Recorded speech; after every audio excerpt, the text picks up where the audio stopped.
안녕하세요. 동화책 속의 인물 탐구 시간입니다. 나이 들어서 동화책을 턱 이렇게 만지고 넘겨보니까 기분이 달라져요. 여기에 강조하는 말은 슈타이너 인물 이야기, 아이 멘토, 리더십이 있는 친구를 위한 멘토, 이런 동화책 한 것. 그 중에서도 아이처럼 순수하게, 황소처럼 단단하게 하는 화가 이중섭님을 소개해드리겠습니다. 아주 훌륭한 분을 제가 여러분께 소개하니까 기분이 또 좋아지네요. 저는 한국감성에너지개발원 원장 여순모입니다. 그럼 준비된 자료를 따라서 한번 같이 가보실까요? 바로 동화책 첫 겉면입니다. 바로 이거예요. 제가 들고 있는데요. 이걸 지금 나이 들어서 보니까 너무 좋아요. 와, 아이처럼 순수하게, 황소처럼 단단하게. 벌써 이 표지에 이 말 자체가 우리를 기분 좋게 딱 연결시켜 주는 것 같아요. 아이처럼 순수하게, 황소처럼 단단하게. 자, 이중섭 이분은 어떤 분일까? 그럼 또 자료를 통해서 한번 봐볼까요? 제가 인터넷에서 이 자료를 가지고 온 겁니다.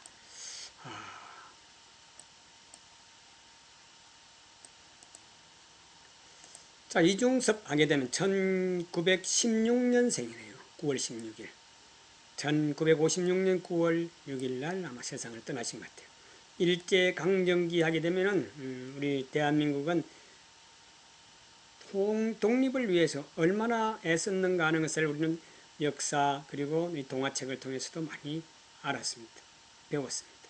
자, 대한민국에서 서양화가를 유명하죠. 호는 대향이고 본가는 장수이시라는 얘기죠. 이중섭의 작품 속에는 소, 닭, 어린이, 굉장히 가족적이네요. 시골 정서적이네요.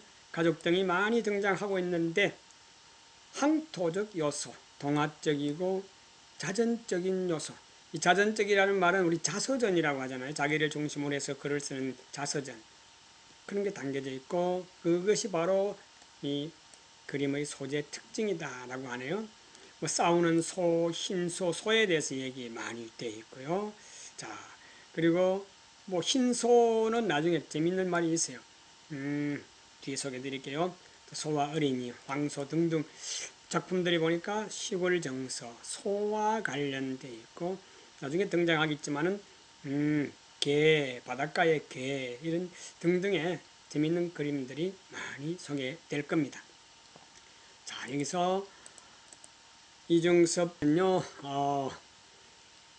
주변 사물을 좀 자세히 보는 관찰하는 습관을 가져라고 합니다. 어린아이들에게 이야기해주는 식으로 문장이 되어 있으니까요. 이게 잘 안 보이는데 좀 크게 한번 확대해 볼까요? 좀 깔끔하게 한번 확대합니다. 그림을 그릴 때 먼저 그릴 것을 자세히 보세요. 관찰하고 그린 그림은 머리로 생각만 하고 그린 그림과는 분명히 다를 거예요. 어린아이에게 해주는 말입니다. 동화책이니까요. 자, 그리고 이 책은 어떻게 누가 만들었는가. 자, 여기 보면요. 글은 박성호님이, 그림은 김형준님이, 펴낸 곳은 한국 글랜더만 주식회사입니다. 자, 간단하게만 소개해드리고요. 아이처럼 순수하게, 황소처럼 단단하게, 이종섭님을 더 가까이 한번 다가가 보겠습니다. 주위에 널려있는 것들이 예사롭지 않네요. 우리 아마 고분 백화 같은 걸 본 그런 느낌이 들지 않습니까? 자, 이 글을 한번 확대를 해보면요. 중섭아, 어이구, 이 녀석이 또 어디 간 거야? 중섭의 어머니는 혀를 끌끌 차면서도 걱정하지 않았어요. 네, 중섭이가 어디 갔을지 짐작이 갔거든요. 중섭은 고구려 때 만들어진 커다란 무덤 속에 자주 들어갔다. 거기 뭐가 있어요? 벽화가 있기 때문에 벽에 그려진 그림을 보고 있었어요. 무덤 속의 그림에는 하늘로 날아오르는 어떤 용도 있고 말을 타고 달리는, 신나게 달리는 고구려 사람들도 있었고, 그 고구려 사람들이 활달하고 또 힘찬 기운이 그대로 느껴졌죠. 나중에 나도 저런 그림을 그릴 테야 라고 하는 각오를 다집니다. 어디에서? 무덤 속에서. 아주 옛날 무덤은 컸잖아요. 그 큰 무덤에 방도 만들어져 있고 생활할 때 쓰던 물건들도 다 거기에 전시가 되어 있죠. 자, 아주 편안한 느낌이 들잖아요. 아유, 저 장면을 보니까 저도 어린 시절에 소 먹이로 다녔던 생각이 나는데요. 소도 너무 멋있어요. 어휴, 굵직하고 뭔가 근육이 있고. 자, 이 황소 또는 소, 이 그림을 그렸던 이중섭 씨를 한번 더 가까이 가봅니다. 중섭은 그림을 그릴 때 아주 잘 그렸는데 중학교 학생이 되었을 때 주변 사람들 모두가 중섭이를 뭐라고 천재라고 여겼어요. 중섭은 언제부터인가 소를 그리기 시작했어요. 일본 사람들 밑에서 힘들게 살아가고 있는 우리 민족이 누구를 닮았다고? 소를 닮았다고 생각했거든요. 중섭은 소를 관찰하느라고 하루 종일 들판에 앉아있기도 했어요. 친구들이 중섭은 소하고 같이 산다며 놀려댈 정도였어요. 아마 우리 어린 시절에도 소를 끌어안고 타고 다니기도 하고 또 소와 싸우기도 하고 했는데 정말 소는 우리를 아주 편안하게 해주는 친구였어요. 자, 중섭의 성장 과정을 좀 더 볼까요? 자, 중섭은 그림을 더 공부하고 싶어서 일본에 있는 학교로 어떻게 유학을 간다. 멀리 가는 걸 유학이죠. 자, 비록 몸은 일본에 있었지만 중섭은 우리나라 정신을 잊지 않으려고 노력했어요. 왜? 중섭의 그림에는 고구려 벽화에서 볼 수 있는 힘찬 기운이 가득 담겨져 있었거든요. 자, 중섭이 일본에 가서 공부를 했어요. 자, 그때 어떤 일이 일어날까? 글씨 좀 크게 키워봤어요. 자, 중섭은 함께 공부하던 마사코와 가깝게 지냈고 마사코는 마음씨 착한 일본 아가씨였어요. 하루는 마사코가 이중섭의 집에 가게 되었는데 이 어수선한 방에 난초가 싱싱하게 자라고 있었죠. 난초는 담배 연기를 싫어하는데 휘바람 소리를 아주 좋아해요 하고 이중섭이 난초를 향해 맑은 휘바람을 불자 마사코가 수줍게 미소를 지으면서 작은 하초 하나도 친구처럼 여기는 그 마음이 느껴졌어요. 하지만 일본에서 전쟁이 일어나 위험해지자 이중섭은 한국으로 돌아가야 했어요. 마사코, 난초를 잘 부탁해요. 자, 마사코의 눈에 눈물이 쉴 새 없이 흘러내렸어요. 헤어진다는 것이죠. 사랑하나 봐요. 그렇죠? 자, 이게 먼저 나와버렸네. 이중섭이 소 먹이는 장면, 이중섭이 소와 관련해서 아주 재밌는 일화가 많아요. 자, 집으로 돌아온 이중섭은 그림 그리는 일에 파묻혀 지냈어요. 특히 소 그림에 매달렸죠. 하루는 들판에서 소가 나를 바라보았어요. 소의 튼튼한 등을 쓰다듬기도 하고 또 묽은 물을 선체로 해서 소를 관찰하기도 했거든요. 그러던 어느 날 한 농부가 그를 경찰서에 신고를 했어요. 왜 그랬을까? 저 사람이 내 소를 훔쳐가려고 합니다. 그래서 이중섭은 저는 아닙니다. 소도둑이 아닙니다. 다만 소를 좀 관찰하고 제가 이 그림을 그리기 위해서 자세히 보는 겁니다. 이 말이겠죠. 자, 이유를 들은 사람들은 모두 껄껄 웃고 말았어요. 무엇이든지 뭐든지 꼼꼼히 관찰하고 그림을 그리는 이중섭의 습관이 빚어낸 재미있는 사건이기도 합니다. 자, 다음 넘어가 볼까요? 꽃마차를 타고 가는데요. 앞에는 신랑이 마차를 끌고 가는 장면이고 신부를 태워가지고 어이구야, 신랑이 장가가서 신부를 이렇게 맞이해서 집으로 돌아오는 아주 기분 좋은 순간인 것 같아요. 야, 이 그림이 이중섭의 그림이라는 얘기죠. 자, 이때 한번 또 스토리를 한번 봐볼까요? 자, 그러던 어느 날 반가운 소식이 들려왔어요. 저 마사코, 일본에서 헤어졌잖아요. 그죠? 한국에 왔어요. 이중섭은 기쁨을 감출 수가 없었죠. 당시 일본은 전쟁 중이어서 무척 위험한 상황인데도 마사코는 이중섭을 만나기 위해서 목숨을 걸고 바다를 건너온 거예요. 이중섭은 벅찬 마음으로 마사코를 맞이했고 두 사람은 곧 행복하게 결혼식을 올렸습니다. 이중섭은 마사코에게 이름을 뭐라고 남덕이라고 지어줬어요. 왜? 남쪽에서 온 덕이 많은 여자다 해서 남덕. 아주 재밌는 이름이네요. 자, 다음 넘어가 볼까요? 좀 희미하게 나왔는데 여기도 글자를 좀 뚜렷하게 하기 위해서 이렇게 한번 크게 키워봤어요. 자, 제가 동화책을 읽어드리는 그런 생각을 가지고 좀 말을 빠르게 합니다.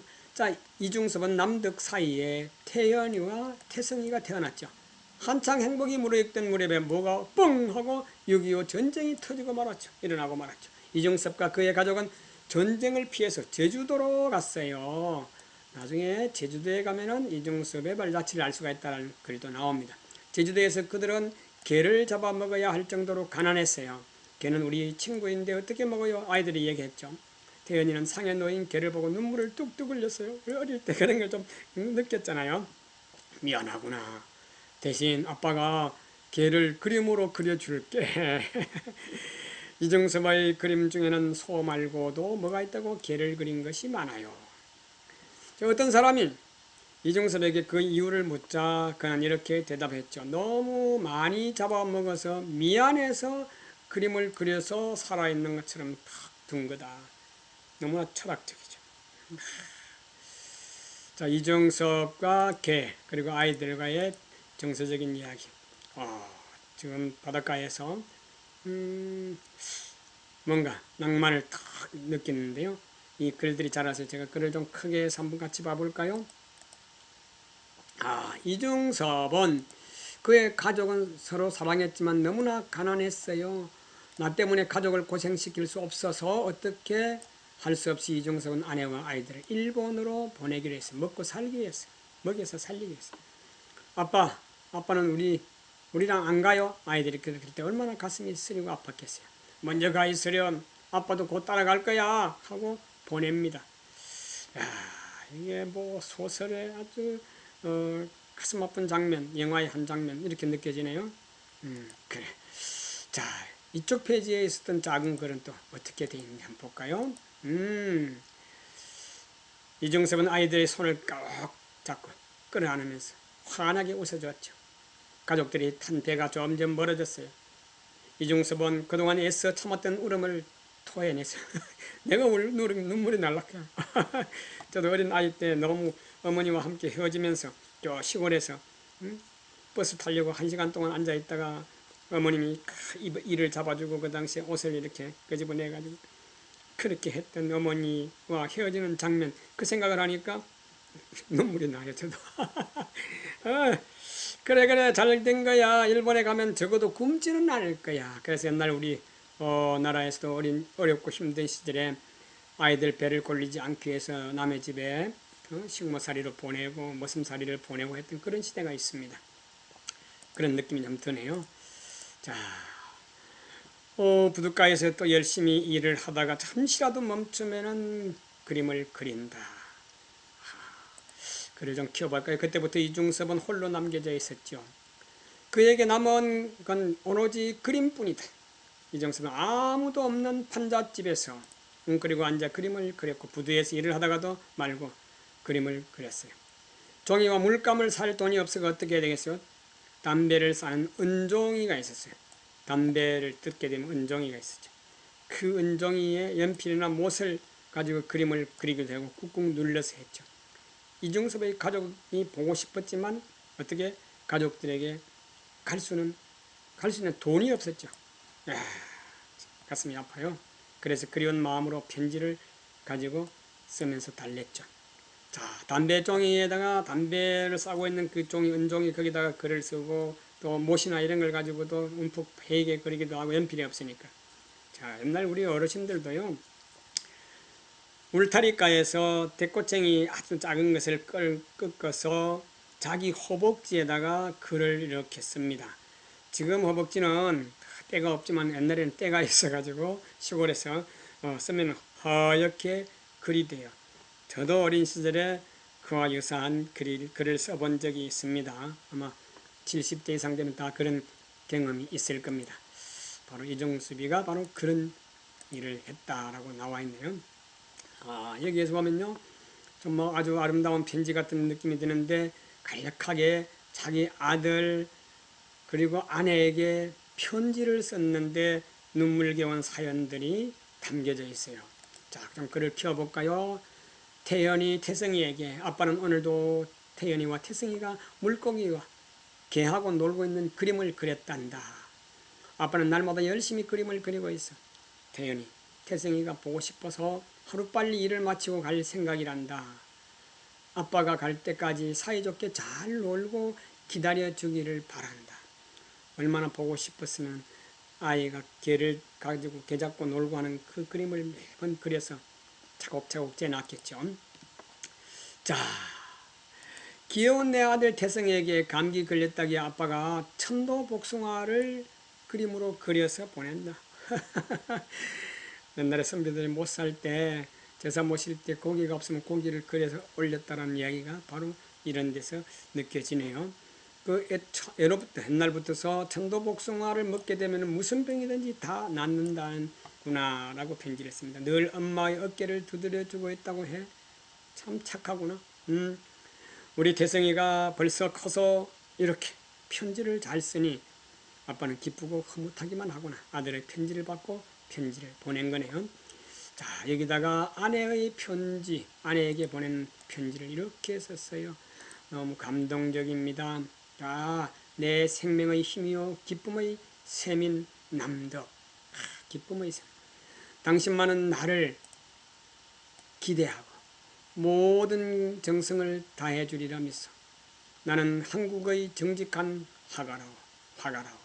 어디까지나 한국인으로서 한국의 모든 것을 세계 속에 올바르고 당당하게 표현하지 않으면 안 돼요. 우리 네 가족이 하루속히 함께 지내도록 합시다.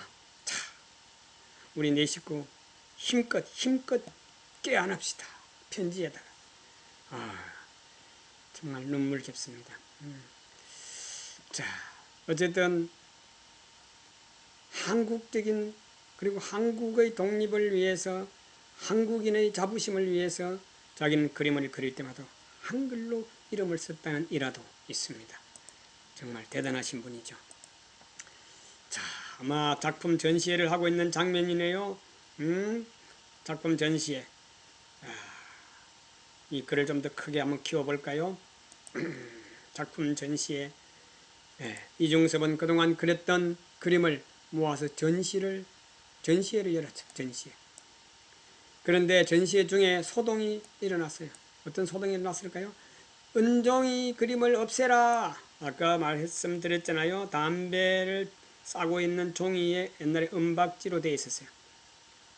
그 안에는 종이로 되어 있고 바깥은 은박지처럼 코팅이 되어 있었죠. 거기에다 그림을 그린 것을 없애라. 이 말이 얼마나 심장을 찔렀겠어요. 발가벗은 사람들만 나오는 추잡한 그림이다. 이중섭과 그의 친구들은 매응이 풀렸죠. 이중섭의 그림에는 발가벗은 사람이 많이 등장하지만 그가 나쁜 생각으로 그림을 그린 것은 아니었거든요. 남자든 여자든 아이들이든 가장 천진하고 자연스러운 모습을 그대로 표현한 것이었어요. 우리도 어릴 때는 물장구 치고 할 때는 그냥 발가벗고 했잖아요. 그때 그런 장면들을 그리고 또 그 깊이 있는 그림은 제가 아직은 모르지만 그런 상상이 되지네요. 자, 여기서 뭔가 차창 밖으로, 차창이 아니고 집 딱 창문 밖으로 뭘 내다보면서 손을 쭉 뻗는 그림이 좀 뭔가 예사롭지가 않네요. 자, 소동이 있기는 했었지만 전시회는 성공적이었어요. 여기에 또 눈물 나는 일이 좀 많이 나옵니다. 많은 사람이 그림을 사갔죠. 그러니까 엄청 기분이 좋겠죠. 이중섭은 가족을 만나려고 갈 수 있다는 어디 기대를 몹시 걸고 들떠 있었겠죠. 내가 이 그림을 팔아서 돈을 만들어서 일본에 가서 사랑하는 아내와 아들들을 만나겠다는 생각. 그러나 그의 그림을 사간 사람들은 돈을 주지 않았어요. 이것을 보고 외상이라고 합니다. 외상. 자비가 없던 그는 돈을 받으러, 외상을 받으러 몇 날 며칠을 걸어 다녔지만 손에 들어온 것은 겨우 몇 푼일 뿐이다. 상상이 갑니다. 예상에 빚 받으러 가려고 해도 그러는데 그림값을 받으려고 하면 얼마나 힘들었겠어요. 가족을 볼 수 없다는 절망감에 이중섭은 지쳐갔어요. 여보 언제 오시나요? 눈물 나요. 응?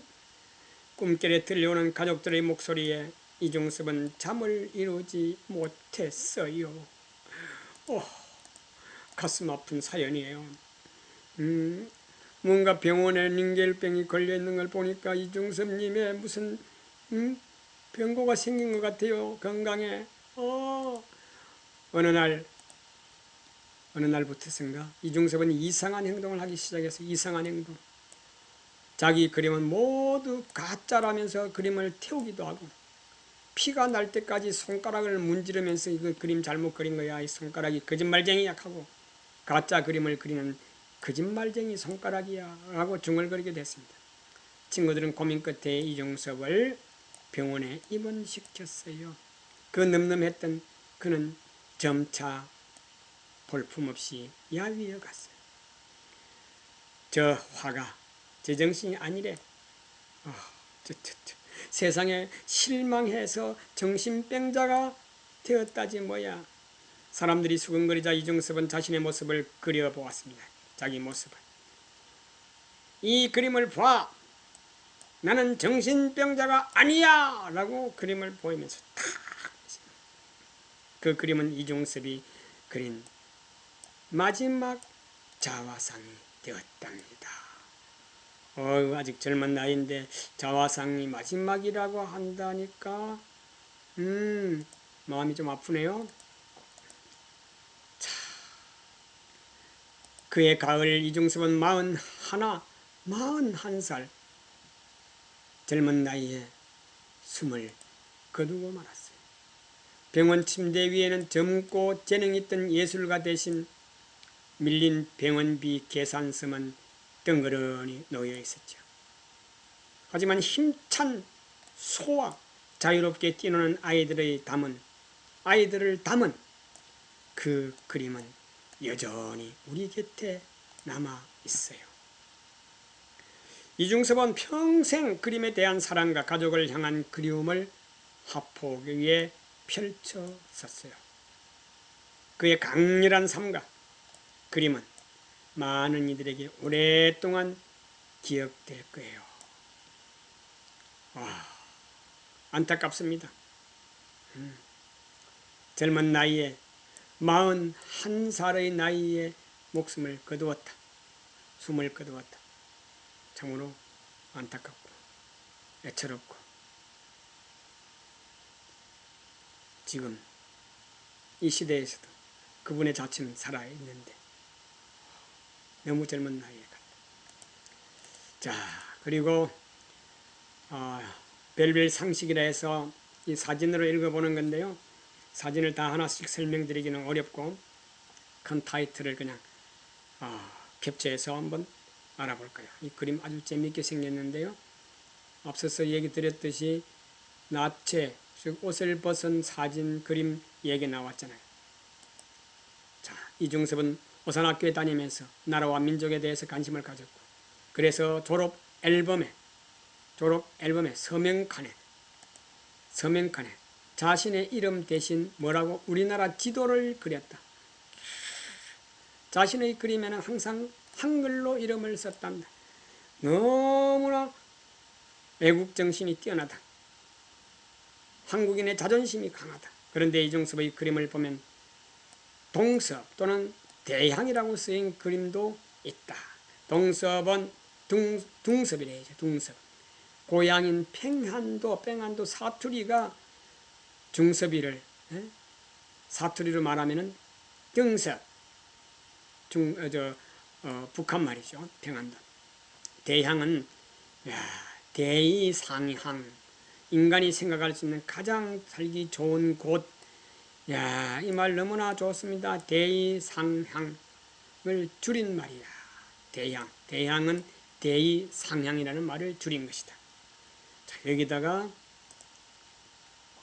뛰어난 선생님이 있었다. 어떤 선생님이 있었는지 한번 알아볼까요? 미술 천재 뒤에는 뛰어난 선생님이 있었다. 임용련 오산학교 미술 선생님이자 실력 있는 화가였죠. 당시 대부분의 화가들은 일본에서 그림을 배운 반면에 임용련은 미국에서 미술대학을 수업 졸업을 하고 유럽에서 화가 활동을 했어요. 그래서 그림이 독특하고 새로웠죠. 임용련은 이중섭의 재능을 알아보고 자신의 배운 현대 미술을 이중섭에게 가르쳤다. 또한 이중섭이 일본에서 공부할 수 있도록 많은 도움을 줬다. 임용련의 부인이자 화가인 백남순도 이중섭의 그림 세계에 큰 영향을 끼쳤다라고 합니다. 자, 여기에서 우리 민족을 닮은 이 소그림, 이거 한번 봐볼까요? 뭐라고 설명이 되어 있는가? 이중섭은 소가 우리 민족을 닮았다고 생각했어요. 그래서 소그림을 많이 그렸고, 흰소는 흰옷을 즐겨 입는 한민족, 그리고 황소는 열심히 일하는 우리나라 민족을 뜻했고, 그리고 싸우는 소는 억울한 일을 당한 우리 민족의 화를 내는 것을 의미했다. 이와 같은 이중섭의 다양한 소 그림을 통해 우리 민족을 잘 표현한 그림이었다. 고구려 백화를 또 많이 그렸다고 그래요. 아주 좋아했다는 얘기죠. 자, 여기에 고구려 백화를 즉 달 그리고 태양 이런 것들을 좀 많이 그렸죠. 이중섭은 일본에서 미술 공부를 할 때 자유미술가 협회 공모전에 그림을 보냈고, 그 그림을 보낸 일본 미술가와 평론가들은 찬사를 보냈다. 잘 그렸다고, 대단하다고, 위대하다고. 이중섭은 태양상을 받았습니다. 망월이라는 이 그림은 일제강점기를 겪고 있는 우리나라 슬픈 현실을 달을 통해 표현하고 있다라고 하는 거예요. 자, 제가 설명이 조금 한쪽에 빠졌다가 다시. 이중섭은 고려 백화를 아주 좋아했는데요. 고려 사람들이 무덤의 백화에 그린, 아까 무덤에 자주 들어갔다 했잖아요. 그림이죠. 고구려 사람들은 사냥, 축제, 다양한 생활 백화로 남겼는데, 이중섭이 살았던 평안도에는 고구려 백화가 많이 남아 있었다는 거예요. 그래서 이중섭은 어렸을 때부터 자연스럽게 고구려 백화를 접할 수 있었고, 서귀포, 환상 등 백화와 비슷한 느낌의 그림을 그리기도 했다. 자, 이중섭을 우리는 가까이에서 보는 것처럼 아주 정감을 가지고 함께 기분 좋게 하고 있습니다. 자, 이중섭의 흔적을 찾아서 제주도로 떠나요 라고 하는 안내문이 좀 있고요. 은종이 그림을 개발하고 우리 어린이들에게도 요즘 알루미늄 판으로 해서 이렇게 그림을 그리는 그런 것도 있었죠. 요즘. 자, 아이들과 자연 동물을 사랑하는 화가 이중섭, 아주 훌륭한 분을 함께해서 기분이 좋습니다. 아주 정확하게 그 당시의 사진인데요. 이중섭님 41살에 세상을 떠났으니까 그때 그 모습인 것 같아요. 자, 이렇게 한번 글을 정리해놨네요. 나는 소그림을 그리는 걸 아주 좋아해서 어린 아이들에게 지금 해주는 말입니다. 난 소를 들판에 나가서 바라보기를 좋아했고, 소가 어떻게 움직이는지 어떤 표정을 짓는지 꼼꼼히 보았고, 덕분에 나는 소를 그리는 화가라는 별명을 얻을 수가 있었지. 자, 그림을 잘 그리려면 먼저 그릴 대상을 자세히 관찰해야 해. 어린이들에게 지금 일러주는 말입니다. 자, 너희도 그림을 잘 그리고 싶다면 우선 네가 그리려고 하는 것을 자세히 관찰해봐. 만약에 친구를 그리고 싶으면 친구가 웃을 때 눈썹은 어떻게 올라가는가, 입은 어떻게 모양이 되는가, 콧구멍은 어느 정도 커지는가, 또 꼼꼼히 살피는 거야. 그리고 그렇게 관찰한 것을 그림으로 그려보는 거지. 그냥 머리로 생각해서 그리는 그림과는 관찰해서 그린 그림, 이것은 분명히 차이가 난다. 얘들아, 그림을 그릴 대상을 자세히 들여다보라. 관찰을 잘하라. 이런 당부의 말을 해 놓으셨네요. 자, 이게 마지막 장면 만화처럼 이렇게 아주 깔끔한 그림 칼라로 되어 있는데요. 혹시 이 책을 보시는 분들은 야, 이게 우리 어린 아이들에게 읽혀지면 얼마나 좋겠나 하고 사주는 것도 좋을 것 같아요. 자, 마지막 페이지에 나오는, 즉 책의 맨 뒷장 겉면에 이렇게 1916년 4월 10일 평안남도, 여기 저 크게 보여드리겠습니다. 평원군에서 태어났어요. 어렸을 때부터 그림 그리는 것을 좋아했고 화가가 되어서 소그림을 많이 그렸어요. 소야말로 우리 민족을 가장 잘 나타내는 동물이라고 생각했기 때문에요. 천진하게 노는 아이들, 물고기, 닭도 많이 그렸지요. 가난 때문에 종이를 구하기 어려워서 은종이, 여러분 은종이 하니까 그냥 그 당시도 귀했지 않느냐 이렇게 생각하는데 그게 아니라 담배를 이렇게 싸는 그 담배각 안에 들어있는 종이를 은종이라고 그랬어요. 그림을 그린 것으로 유명하지요. 나는 누구일까요? 아이들에게 마지막으로 딱 그 페이지에서 딱 묻는 걸로 끝을 냅니다. 정말 이중섭 선생님 대단하십니다. 늦게 어린아이 마음으로 당신을 만나게 돼서 기분이 좋습니다. 여러분, 아이처럼 순수하게, 황소처럼 단단하게, 그리고 가까이에서 살아있는 화가처럼 느껴지는 이중섭님, 당신께 성실을 배우겠습니다. 열정을 배우겠습니다. 예술 혼을 배우겠습니다. 애국심을 배우겠습니다. 파이팅입니다. 네. 지금까지 한국감성에너지개발원 원장 여순모였습니다.